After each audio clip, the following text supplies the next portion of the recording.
নীরব রাতের আকাশে জলে দুইটি তারা, আয়েশা আর জিদনি ভালোবাসার ধারা।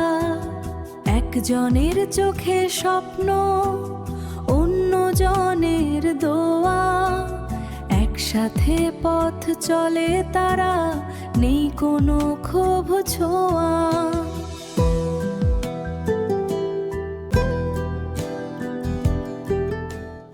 হাসির মাঝে লুকিয়ে থাকে ছোট ছোট গল্প, দুঃখ এলেই জড়িয়ে ধরে, মুছে দেয় সব অশ্রু কলঙ্ক।